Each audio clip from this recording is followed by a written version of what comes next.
Madame, Monsieur, bonjour, bienvenue à notre émission Vitamine B.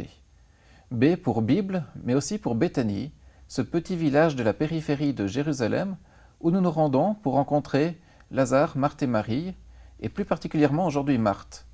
Marthe qui est un personnage qui a touché notre invité, Jérémie Dunon. Bonjour. Bonjour. Jérémie, vous êtes donc aumônier, pasteur Et prof de religion. et prof de religion aussi. Et donc, je vous laisse nous introduire auprès de Marthe. Alors, je vous propose de faire une petite incartade dans cette bourgade. Mais on va aller voir ce que Jean nous dit, chapitre 12, puis le verset 2. Je commence au verset 1. 6 jours avant la Pâque, Jésus vint à Béthanie où était Lazare qu'il avait réveillé d'entre les morts. Là, on donna un dîner pour lui. Marthe servait et Lazare était l'un de ceux qui étaient à table avec lui. Je vais ajouter encore le verset 3. Marie prit 1 livre d'un parfum de nard pur de grand prix et répandit sur les pieds de Jésus et lui essuya les pieds avec ses cheveux. La maison fut remplie de l'odeur du parfum. Si j'ai pris ce texte, c'est simplement pour introduire 3 personnages, Lazare, Marthe et Marie. Marthe, personnage central de cette histoire, elle servait aux tables. Ça nous rappelle un autre texte. Alors ça rappelle un texte justement où précédemment aussi dans l'évangile de Jean, on voit la famille, on voit Marthe qui s'affaire et Marthe qui interpelle sa sœur parce que sa sœur ne l'aide pas pour préparer le repas et elle demande à Jésus, mais est-ce que tu pourrais dire un mot à Marie pour qu'elle puisse m'aider? Et Jésus lui a répondu à l'époque, voilà, mais Marie a choisi la bonne part. Alors est-ce à dire que Marthe finalement avait choisi la mauvaise part? Est-ce que, si je m'attache à votre question, est-ce que Marthe ne choisit que la mauvaise part, finalement? Puisque à chaque fois qu'on la retrouve chez divers évangélistes, elle est toujours en train de servir. En tout cas, elle donne l'impression d'avoir reçu ce don de l'hospitalité. Et justement, c'est pour ça que la question de la bonne ou de la mauvaise part me paraît centrale. Parce que la mauvaise part, ça n'est pas d'avoir un don d'hospitalité, c'est plutôt positif. Mais si on s'attache un petit peu à ce qui fait que ce que Marthe fait, est une mauvaise part. Si on revient chez Luc, chapitre 10, le verset 38 à 42, il nous est dit que Marthe reçut Jésus, ce jour-là, et verset 40, Marthe s'affairait à beaucoup de tâches. Un peu une workaholic, hein. C'est ça. Alcoolique du travail. Voilà. Elle est partout, elle tient la maison, elle fait tout pour tout le monde. Une femme très moderne, finalement. On dit que les femmes sont capables de faire plusieurs choses à la fois. Est-ce que ça les rend joyeuses pour autant? En tout cas, Marthe, pas nécessairement. Marthe fait énormément de choses et le texte nous dit que, si on s'attache au texte grec, elle nous dit qu'elle était tiraillée entre beaucoup de choses. Vous savez que ce verbe qui est utilisé en grec est le même verbe qui était utilisé pour dire que lorsqu'on mettait quelqu'un au supplice chez les Romains, on l'écartelait. Alors on attachait les bras et les jambes, chaque membre à un cheval ou à un âne, et chaque animal partait dans une direction opposée.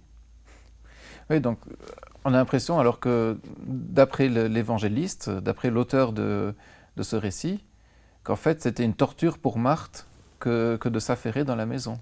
Le terme est lâché, torture. C'est une torture parce que ça n'est pas toujours agréable de s'agiter à essayer de remplir une multitude de tâches diverses. Indépendamment du don qu'on a d'hospitalité, indépendamment du fait qu'on puisse faire beaucoup de choses et les faire bien. Mais ça n'est pas toujours bon d'être dans une course permanente pour essayer de faire et d'accomplir. À un moment donné, on n'en peut plus. Alors comment Marthe va-t-elle arriver finalement à faire, j'ai envie de dire, la bonne part des choses? Alors ça, c'est une question qui va intéresser nos auditeurs. Comment est-ce que si on a une personnalité comme Marthe, on arrive à un moment à choisir la bonne part? Surtout qu'en général, avec la personnalité, souvent on se dit, ben voilà, j'ai mon caractère et je ne peux pas changer, je suis comme ça. Alors, est-ce que Marthe est une espérance, un espoir aussi pour nous? Moi, je crois qu'il y a un espoir lorsqu'on analyse la personnalité de Marthe, surtout pour cette parole qui vient du Seigneur. Parce que Jésus reste toujours maître, indépendamment de l'interpellation de Marthe, qui le reproche finalement, ne pas faire son travail de maître. Rappeler les règles. Rappeler les règles à Marie. Eh bien, lorsque Jésus est interpellé, il redevient le maître. En tout cas aux yeux de Marthe, il va lui dire, attention, tu t'agites pour beaucoup de choses. C'est vrai, ça n'est pas pour rien, ça ne sont pas pour des futilités, tu t'agites pour beaucoup de choses importantes. Mais ce n'est pas le meilleur moyen d'acquérir la bonne part. Il faut accepter que trop, c'est trop. Qu'à partir du moment où on prend trop d'engagement, on se sent investi de trop de responsabilités, on est obligé d'annexer les bras des autres. On n'a que 2 bras, on n'a que 2 jambes. Et à un moment donné, si on veut faire 1000 tâches, il faut 1000 autres bras. Jésus lui dit, fais juste ce que tu peux assumer et laisse les autres faire leur part. Donc chacun, finalement, selon ses capacités. Voilà. Et peut-être justement, pour des personnes, ne pas forcément envier quelqu'un qui a un autre tempérament que nous, un autre caractère, et qui est capable de faire des choses que nous ne sommes pas capables. Oui. À partir du moment où il y a cette colère sourde qui monte en moi, vous savez, cette colère qui se dirige vers les autres, parce qu'ils sont ce qu'ils sont, mais tant qu'ils ne sont pas comme moi, je ne peux pas leur donner le droit d'être ce qu'ils sont, là ça devient difficile. À partir du moment où je suis obligé de corriger Dieu, parce que lui, il laisse les autres être ce qu'ils sont, alors là il y a un souci. Il y a un problème d'acceptation de ce qu'on est également. Parce qu'on n'est pas bien avec ce qu'on est. Et on reproche à Dieu d'être ce qu'on est finalement. Et là, Marthe fait aussi le reproche à Jésus au sujet de Marie, en disant, Marie, elle n'est pas quelqu'un qui est forcément une aide. Jésus, toi non plus, tu lui dis rien. Et puis à quelque part, c'est en fait quelque chose qui ressort d'elle-même, où elle a du mal à s'accepter telle qu'elle est. Tout à fait. Une grande conspiration qui ourdit un petit peu par tout ce qui nous entoure, et puis qui nous force à être, disons, dans une rentabilité totale. J'ai des amis qui me disent, je n'arrive pas à prendre des vacances. Parce que, effectivement, il y a telle personne qui est en arrêt maladie, il y a telle personne qui est en congé maternité, il y a telle personne qui a quitté, etc. Et finalement, on est 2, on doit tout remplacer. Oui, mais non. Non, parce qu'il est mathématiquement impossible de faire à 2 le travail de 10 personnes. Alors à partir du moment où on se sent investi d'une mission qu'on croirait divine, qui est de remplacer tout et tout le monde, on commence à avoir des problèmes. Mais c'est difficile aussi d'accepter que le travail ne sera pas fait. C'est difficile, mais là vous mettez le doigt sur quelque chose d'important. Est-ce que tout le travail doit être fait par moi? Est-ce qu'à un moment donné, je peux accepter que je fais ce que je peux et le reste appartient à un autre? Je ne porte pas la responsabilité de tout ce qui n'a pas été fait dans ce monde, de tout ce qui n'a pas été fait dans ma vie, de tout ce qui n'a pas été fait dans ma famille, tous les actes manqués, tous les projets qui n'ont pas été accomplis jusqu'à leur terme, je n'en porte pas la responsabilité totale. Pas totale, mais une responsabilité quand même. Très certainement. Mais à partir du moment où je fais ma part, rappelez-vous ce texte, tu travailleras pendant 6 jours et tu feras tout ton ouvrage. Il n'est pas dit tu feras l'ouvrage des autres. Tout ton ouvrage. Accepte que tout ton ouvrage, ça a un début et ça a une fin. C'est quantifiable. Ouais. On peut aussi y mettre un terme. Voilà. Et c'est un peu dans ce sens-là aussi que Jésus va dire que chacun doit porter sa croix. Pas la croix des autres, chacun sa responsabilité, comme il dira aussi, à chaque jour suffit sa peine. Donc trouver un équilibre entre la déresponsabilisation, je ne fais rien, et puis finalement je ne m'occupe pas des autres, donc quand même être ouvert aux autres, mais en même temps, de l'autre côté, savoir dire non. Vous savez, comme vous dites, si je ne sais pas dire non, je ne peux pas accéder à la joie. Parce que tant que je suis un oui, oui, oui, oui, que ton oui soit oui et que ton non soit non, j'accepte tout. Et après, je reproche à tout le monde de m'avoir tout donné.